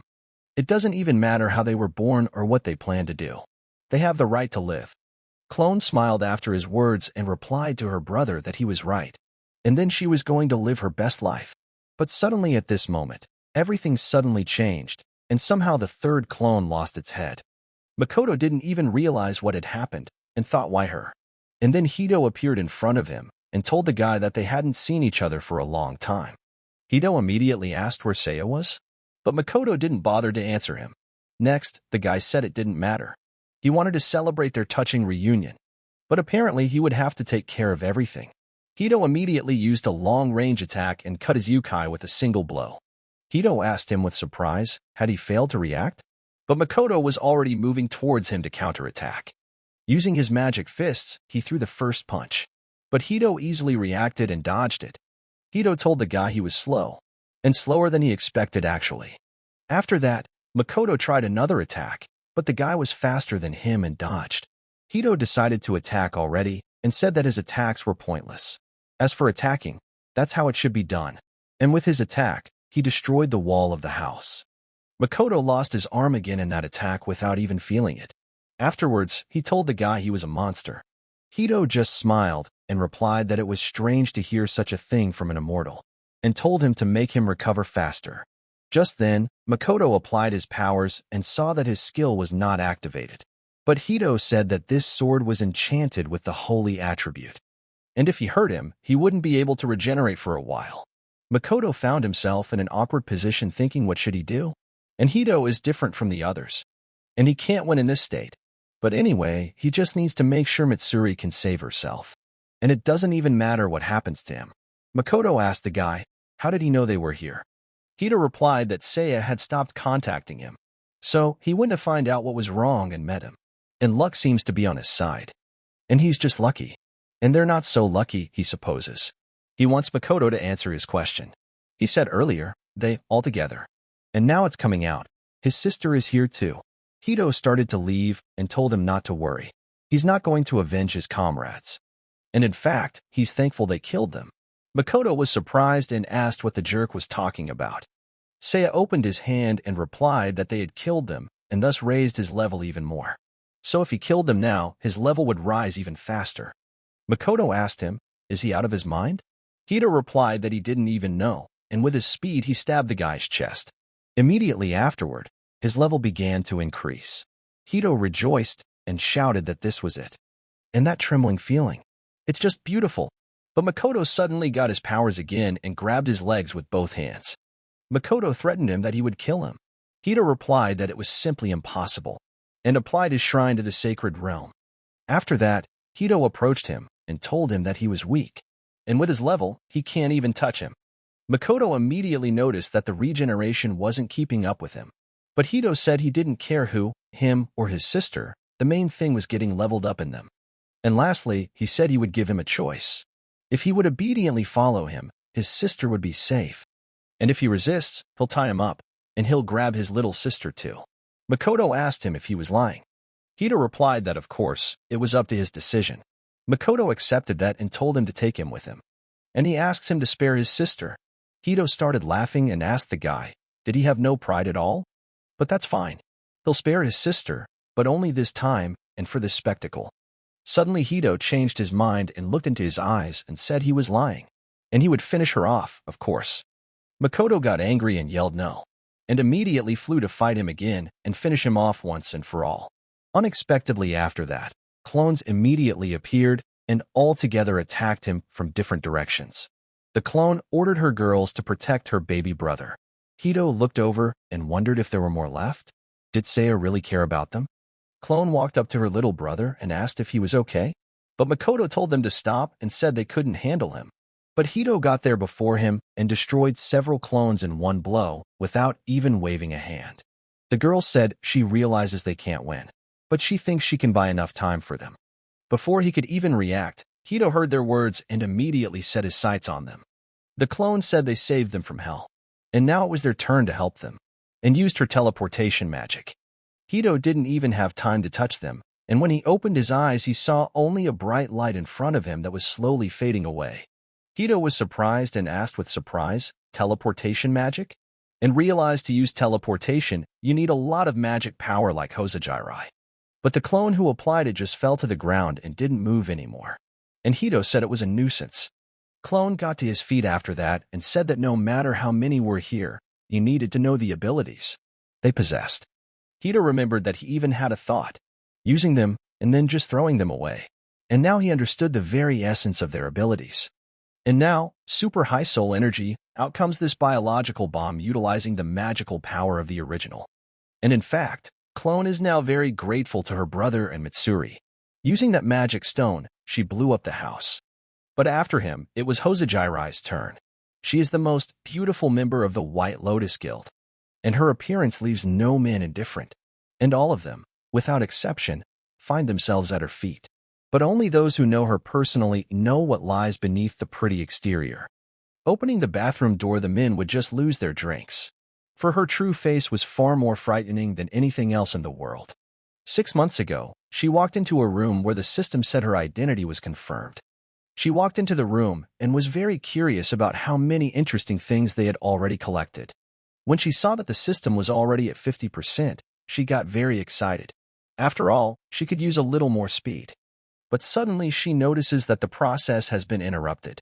But it can't be helped. She uses them and shreds them into small pieces in the propeller. Slowly lowering them straight into the scorcher, she cut off their legs. It made her feel better and happier. And when she saw the fluid going through the trebs, she said the level didn't rise any faster. But it didn't matter to her. She looked at them through the capsule and said she was more interested in getting their liquid inside. She thought immortals were more like zombies. But her skin is so beautiful, so radiant. And it doesn't matter what she does to it if she ends up dead anyway. And her fluid will be like a newborn baby's again. And all she needs is eternal youth. It's every woman's dream. Having eternal youth and attractive appearance, there will be no shortage of rich suitors. And how she wished she had such a natural gift. It would have solved so many pressing problems. And now she was very jealous of her. But now with their liquid, she didn't have to worry about that. Pouring herself a glass, she immediately began to drink. Hosa was intensely happy that she would be drinking their liquid. And immediately after the first glass, she began to shine with her beauty. She screamed that it was amazing, and she would need to drink more. She would just need to have fluids flowing every day. At this time in the present, Hito was in a different place and said it was strange and they were nowhere to be found. And now they had managed to escape after all. But then, out of the blue, she got a call from Hosa. Hosa asked the guy if he had caught a couple of them yet. Hito replied that they had killed Seiya and escaped again. But Hosa got angry and started yelling that she didn't care about that jerk. She wanted that brother and sister. Let her hurry up and bring them. She needs their liquid. Hito replied that he was already trying his best. There was enough blood supply in the vault. Don't let him panic. Hosa told him he didn't understand. All she needs is fresh liquid. And if he doesn't hurry, her youth and beauty will end. Hito told her to keep it down. She was young and pretty enough as it was. Hosa told him to stop talking her teeth. Let him go and bring them immediately. Hito was surprised and asked since when did she think she could boss him around? If she wanted their blood so badly, then let her go and catch them herself. And he's got other things to do, so she can start. Oh, and stop being angry or you'll get wrinkles. Hosa became very angry after his words and easily burned everything in her path with her fingers. Hosa said that if everyone is so dumb-headed, I'll have to do everything myself. At that moment, Mitsuri was trying to wake her brother up and bring him to his senses herself. Makoto asked, where were they? Mitsuri replied that they were teleported right to the dungeon gate. So amazing. Makoto asked, where was everyone else? Mitsuri didn't answer anything and just remained silent. But the guy understood everything and punished himself. He remembered those moments and realized there was nothing he could do. He had promised to help them. But Mitsuri took pity on him and hugged him. The girl tells her that he did everything he could for them. She knows he understands that perfectly well. Makoto replied that what he had said there was just awful. He wanted to make amends, he wanted to help, he wanted to. Mitsuri said it was all right.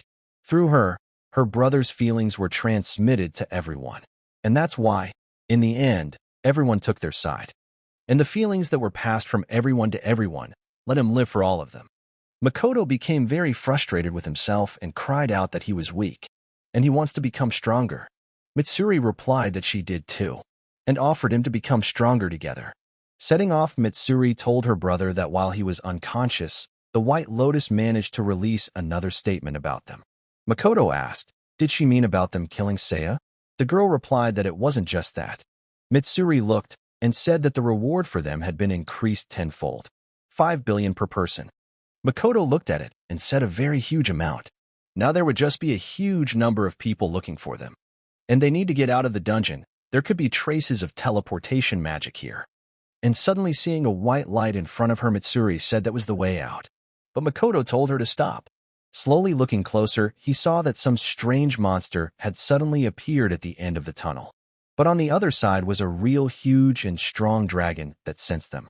Upon seeing the dragon, Makoto grabbed his sister and Mitsuri yelled to run to the dungeon sooner. But Makoto said no and said they should run outside. As they stepped into the light, they saw a dragon preparing to release its fiery flames into the tunnel. The dragon sensed their presence fully and released a huge pile of fire from its mouth. Mitsuri asked, why is the legendary creature outside the dungeon? Makoto took his sister and said they couldn't beat him and needed to run. The dragon chased them and tortured them with fire. Suddenly Makoto saw that there was a town nearby. He had heard that dragons didn't touch human settlements. But here he was wrong. The dragon immediately burned down the house in front of their eyes. Makoto saw that this dragon has attacking power, and its flame has a temperature of over 3,000 degrees, able to melt absolutely everything. And his scales can't even be penetrated by cannonballs. And the only chance to win is when several top guilds unite. Makoto said that they should find a way to escape, and suggested to Mitsuri that they do it together. Mitsuri asked her brother what to do. They would never make it. But Makoto replied that they should kill the dragon and level up. The boy asked his sister, had she forgotten her promise? That you would fight even a dragon if it would help to defeat Hyota. Makoto clenched his fist and told his sister that he would go in from the left. Mitsuri understood and replied that she would go in from the right. Seeing the dragon's mouth, Makoto shouted that he was preparing to attack, and put on his mask and used physical reinforcement, and shouted to the dragon not to think he was the only one who could fight in the sky. Makoto realized that dragons were living creatures too, and so he must find his weak spot. After throwing a few strong punches, he realized that the dragon's weak point was its head. Mitsuri also shouted that they had a chance, and pulled out her knife and plunged it straight into the dragon. The dragon turned around and slashed its tail at her. Makoto saw this for himself and went at it with his own strength, and hit it just as the dragon was about to attack. Mitsuri saw this too and yelled out that she was here. The dragon turned on her after that and attacked with fire.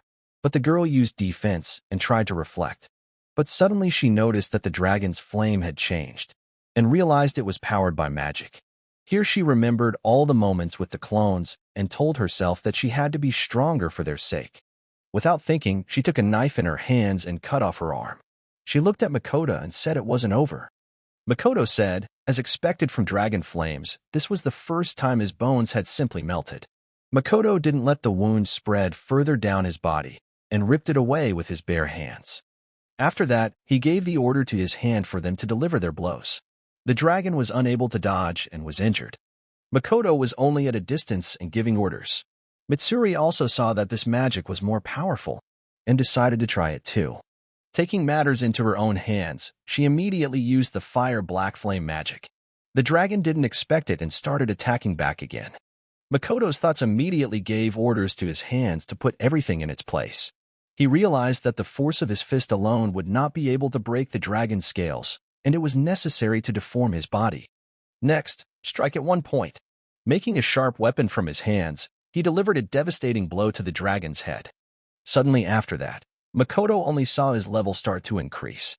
Mitsuri saw the same thing in front of her eyes. Makoto got excited afterward and said they had done it, and it was a good job they did. Mitsuri's only response was that she was going to throw up. Makoto remembered and asked Mitsuri what kind of power she used. The girl replied that after being touched by the dragon flame, she felt her abilities improved. Makoto cheered for her and said it was amazing. But still, how did this dragon end up here, the boy thought. I mean, it wasn't here before, or else someone was running it. Mitsuri was surprised and asked, did they?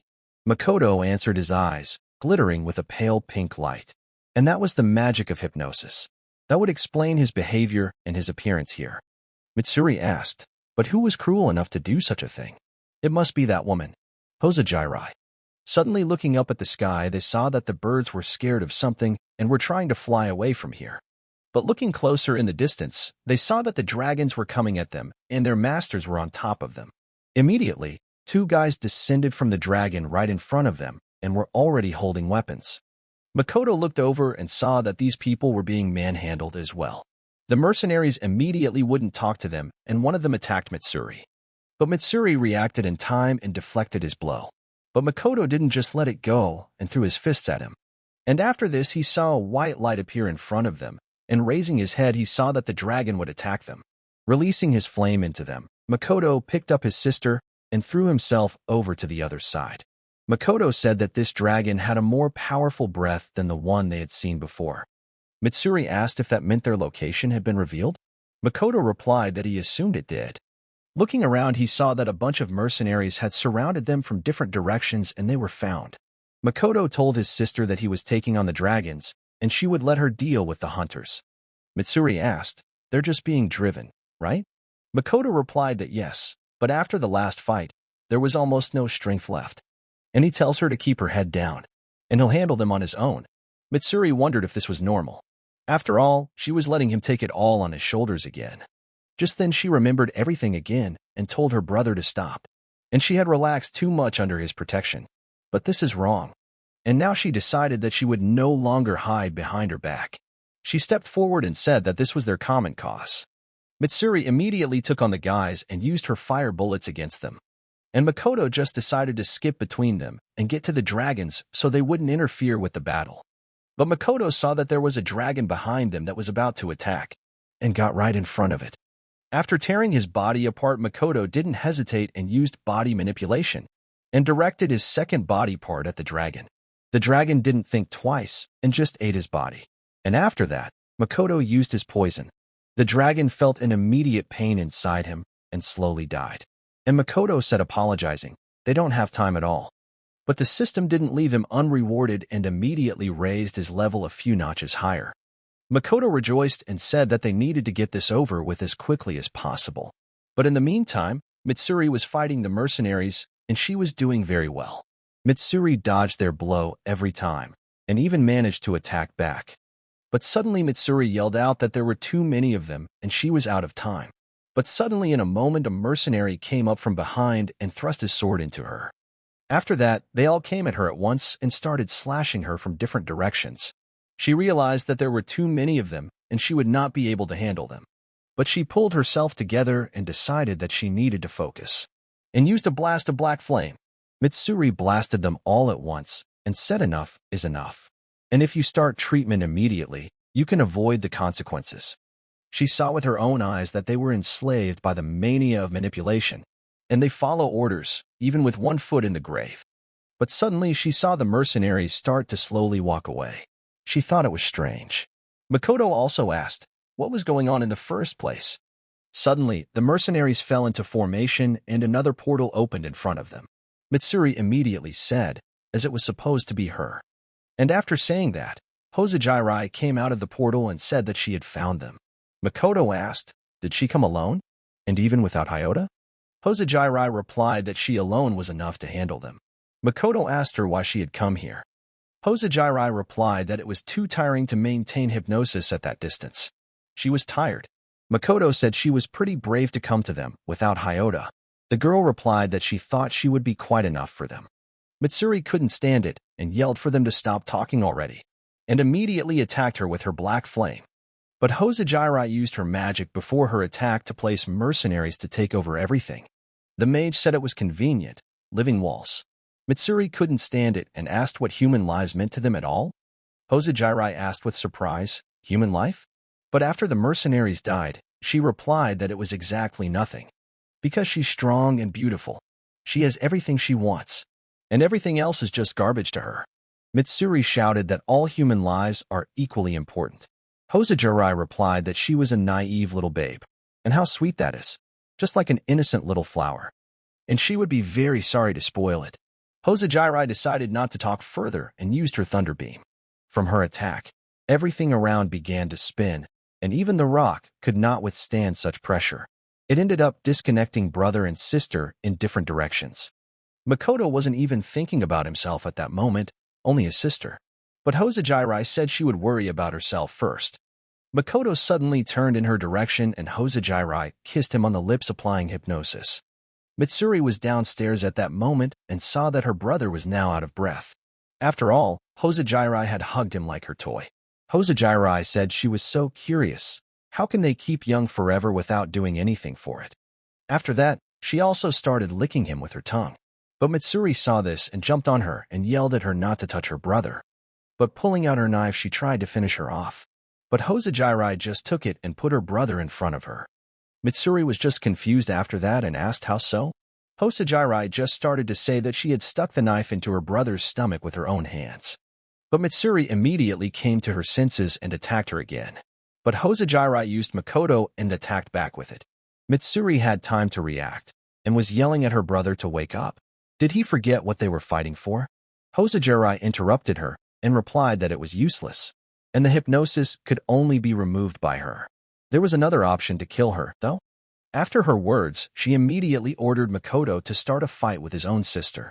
Makoto understood the order and struck with his leg. Mitsuri tried to run away from him, but Makoto was so fast that he easily caught up with her. He began to strike his own sister. Hosa asked her how's she doing now? How's the feeling of hatred from her favorite sibling? Mitsuri realized at this moment that if she didn't start fighting back, he would win. Mitsuri apologized to her brother one last time and stabbed herself. But suddenly Makoto spoke and addressed her by name. Mitsuri thought he had come to his senses. But after that, Makoto just distracted her and flew to throw punches. But then Mitsuri realized it was wrong. She shouldn't have to fight her own brother. Makoto just walked up to her after that and grabbed her by the neck and lifted her into the air. Mitsuri told him she didn't like that. At that moment, Mitsuri remembered everything and told her brother one last time that they promised each other to become stronger together. Hosa asked her what she was muttering there. Mitsuri got angry and shouted hatefully that she would kill her. And she'd said it before, 1,000,000 times. Hosa felt the tension and ordered Makoto to kill her. But Mitsuri walked over her brother, cutting off his hands, and lastly used a black flame blast on him. Hosa immediately said that it was getting dangerous here, so she decided to open a portal to escape. And Mitsuri still thought she should stay behind her brother. He's big and brave, he can protect her. However, this is wrong, and now she has to defeat her brother and then get to that witch. Mitsuri saw during her attacks that his spirit can still be felt through the attacks. And she's sorry that she's weak and he always saved her. But it's okay now. She'll take care of him, at least she hopes she's strong enough. And then every time she hit her brother, she leveled up, and she got stronger and stronger. Mitsuri hugged her brother and promised that for his sake, she would become strong, and used her explosion. Hosa looked at all this and asked, is she crazy? And at least she is fluid. But she still can't see him, and that's worrying. And she can't wait for him to come back. And suddenly out of the smoke she heard a voice telling her that she had made a mistake, and if she decided that she couldn't fight her brother. The day they escaped from hell, they killed each other many times. And now she's ready to fight her. When Hosa saw her body, she was shocked with fright and asked what kind of magic was this. Makoto came out after her and thanked her sister. And he said he knew she could handle it. And now it was her turn to show who was really strong.